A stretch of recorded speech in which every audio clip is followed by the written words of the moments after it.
Handball pro league या कार्यक्रमाचं आयोजन फरवरी महिन्यात करण्यात आलेलं आहे। या आयोजनात सर्वांच्या मनात उत्साह आहे आणि नागपूरमध्ये हा कार्यक्रम होत असल्याने आम्ही सर्वच या कार्यक्रमात सहभागी आहोत। या कार्यक्रमाच्या आयोजकाला माझ्या मनापासून शुभेच्छा।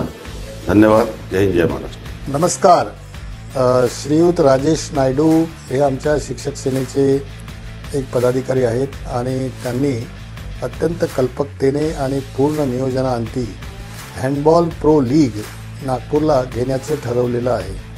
फार चांगल्या पद्धतीने टेक्निकल टीम्स, त्याच्यानंतर ऑर्गनायझेशनला पूर्णपणे सेटअप आणि त्याला येणारा खर्च, त्याच्यामध्ये कशा पद्धतीने आपण हे आयोजित करू शकतो या संदर्भातला जो प्लॅन तयार केलेला आहे तो अतिशय परफेक्ट अशा प्रकारचा आहे आणि मला खात्री आहे की या माध्यमातून आपल्या संपूर्ण देशामध्ये या हँडबॉलच्या संदर्भातलं जे टॅलेंट आहे त्या टॅलेंटला एक सुवर्ण संधी या माध्यमातून या सर्व खेळाडूंना त्या ठिकाणी मिळणार आहे। निवासाची व्यवस्था आणि त्यानंतर इतर सगळ्या गोष्टी जे म्हणून हँडबॉलच्या बाबतीत जी तयारी करावी लागते, जी पूर्वतयारीच्या दृष्टिकोनातून जी सिद्धता असावी लागते ती पूर्ण सिद्धता त्यांनी या ठिकाणी केल्याचं मी संपूर्ण प्रेझेंटेशन बघितल्यानंतर माझी खात्री झालेली आहे। मला या संदर्भात पूर्ण विश्वास आहे की संपूर्ण देशामधल्या या खेळाडूंना, हँडबॉलच्या खेळाडूंना एक मोठं प्रोत्साहन मिळेल आणि या तरुणांमध्ये एक उत्साहाचं आणि अतिशय नैपुण्यपूर्ण आपलं कौशल्य दाखवण्याचं एक मोठं साधन त्यांनी या ठिकाणी उपलब्ध करून दिलेलं आहे। मी या ठिकाणी हँडबॉल प्रो लीग नागपूर या उपक्रमाकरता माझ्या शुभेच्छा देतो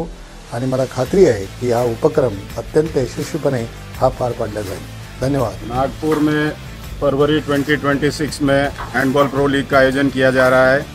इसके लिए मैं हैंडबॉल एसोसिएशन इंडिया की तरफ से आयोजकों को बहुत बहुत बधाई देता हूं, स्पेशली राजेश कुमार नायडू जी को और रूप कुमार नायडू जी को, जिन्होंने ये इनिशिएटिव लिया और इससे हैंडबॉल को बहुत ज़्यादा प्रमोशन मिलेगा। और मैं सारे प्लेयर्स से और बाकी लोगों से रिक्वेस्ट करूंगा कि इस लीग से ज़्यादा लोग जुड़ें, जिससे कि आने वाले समय में प्लेयर्स को इससे बहुत फ़ायदा होने वाला है। Thank you.